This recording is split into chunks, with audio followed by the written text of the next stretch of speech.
আসসালামু আলাইকুম everyone, it's me Sunny and welcome to another brand new blog. আজকে আমরা চলে যাচ্ছি বিপিএল 2025 সালের সিলেট পর্বের প্রথম ম্যাচগুলো দেখতে। তাই আজকের ব্লগটি স্কিপ না করে শেষ পর্যন্ত দেখবেন এবং যারা এখন পর্যন্ত সাবস্ক্রাইব করেননি অবশ্যই সাবস্ক্রাইব করবেন।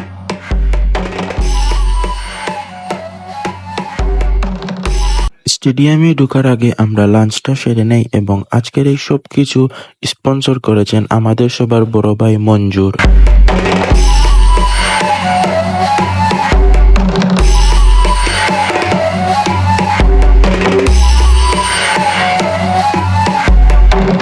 লাঞ্চ শেষে আমরা চলে আসি স্টেডিয়ামের গেটের সামনে। আমাদের এন্ট্রি ছিল 2 নাম্বার গেটের দিকে, তাই আমরা এখানে চলে আসি এবং এখানে দেখতে পাচ্ছেন বিভিন্ন দলের জার্সি, ফ্ল্যাগ, স্টিকার বিক্রি করা হচ্ছে এবং মানুষের অনেক বেশি ভিড় ছিল 2 নাম্বার গেটের দিকে। অনেক কষ্ট করে আমরা স্টেডিয়ামের ভিতরে ঢুকি।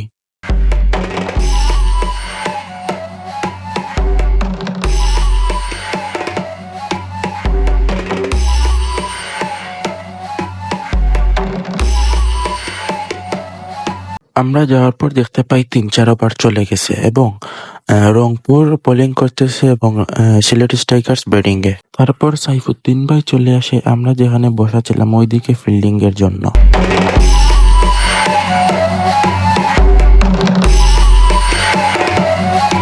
তারপর নাজমুল হোসেন শান্ত ভাই আমাদের সামনে দিয়ে চলে যায় এবং যেহেতু আমরা যেদিকে বসেছিলাম ওইদিকেই রোদ পড়ছিল, তাই খুব বেশি গরম লাগছিল, তাই আমরা সবাই মিলে আইসক্রিম কিনে খাই।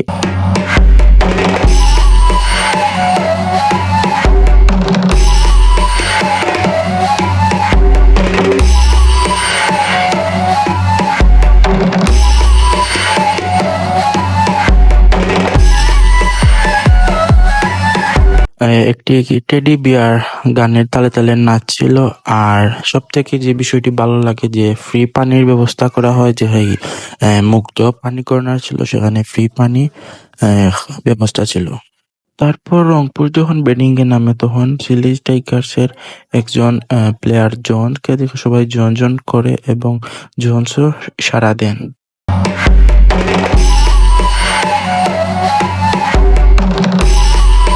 সিলেটের তানজিম হাসান সাকিব প্রথম বলে এসেই একটি উইকেট নিয়ে নেন এবং এর মধ্যেই চলে আসে বিপিএল এর যে মাস্কের ডানা।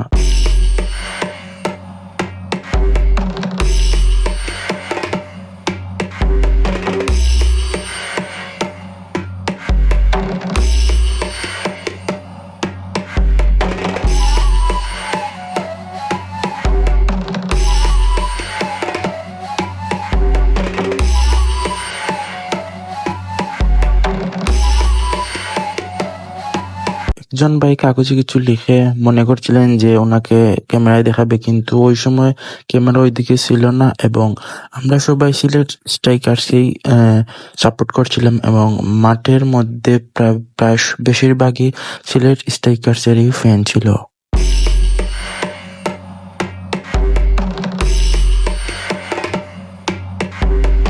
তারপর সিলেট এবং রংপুরের খেলা শেষ হয়ে যায় এবং সিলেট হেরে যায় রংপুরের কাছে।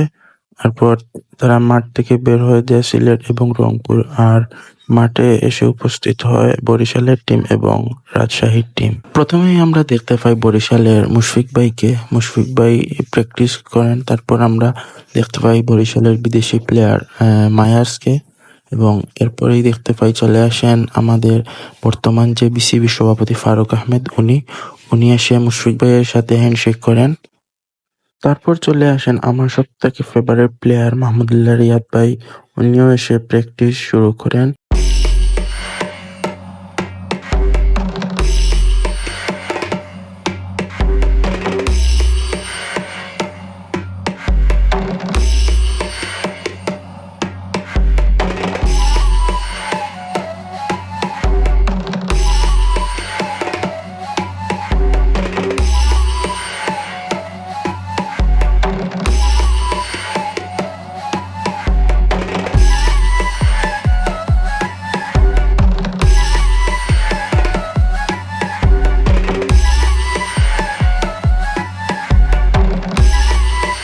তারপর চলে আসেন সবার প্রিয় তামিম ইকবাল, এবং ওই সময় বরিশালের সব প্লেয়ারই প্র্যাকটিস করছিলেন, আর এই ফাঁকে আমরা সন্ধ্যার নাস্তাও সেরে নেই।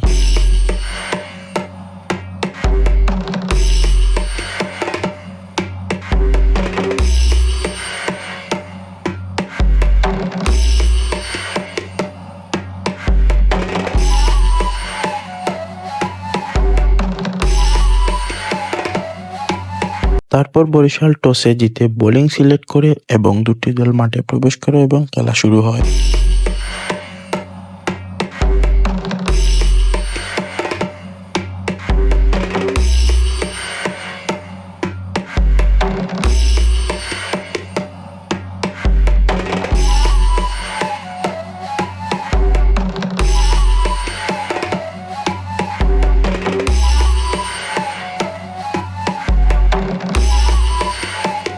তারপর রাজশাহীকে হারিয়ে বরিশাল জিতে যায় এবং খেলা শেষ হয়ে যায়, আমরাও মাঠের বাইরে চলে আসি।